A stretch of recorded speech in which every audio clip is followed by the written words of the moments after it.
நண்பர்களே, லக்னத்திற்கு 2ஆம் வீட்டில் ராகு இருப்பவர்கள் எப்படி கெட்ட கர்மாவிலிருந்து தப்பிப்பது? பொதுவா 12 வீடுகளிலுமே ராகு இருக்கும் பொழுது எப்படி நாம் கெடு கர்மாவிலிருந்து தப்பிப்பது? பெரிய அளவு கெட்ட கர்மாவில போய் சிக்காம தப்பிக்கிறது அப்படிங்கிறது நம்ம சேனல்லயே ஃபுல் வீடியோவா போட்டிருக்கோம். வீடியோ செக்ஷன்ல போய் பாருங்க. அது நிச்சயமா உங்களுக்கு பயனுள்ளதாக இருக்கும். இப்போ இந்த பதிவுல பாத்தீங்க அப்படின்னு சொன்னா அன்பு நண்பர்களே, ராகுவினால் தான் ஒரு மனிதனுடைய கெடுகர்மா அதிகரிக்கின்றது.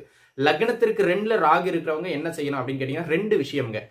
குடும்ப பொருளாதாரத்திற்காக பொருளாதாரம் பணப்பேயா இருப்பாங்க பல நேரங்கள்ல. சரிங்களா? யாரையும் நான் குறை கொள்ள விரும்பல. பொருளாதாரத்தின் மீது இவங்களுக்கு அதிக ஈடுபாடு, ஈர்ப்பு உண்டு. அதனால அதை தேடி தேடி ஓடி ஓடி அதுக்காக சில காரியங்களை புரிந்து கர்ம பந்தத்துல சிக்கிறாங்க. 2வது, அதாவது போதும் அப்படிங்கிற மனம் இவங்களுக்கு தேவை. சரிங்களா? நேர்மையான வழியில பணம் தேவை.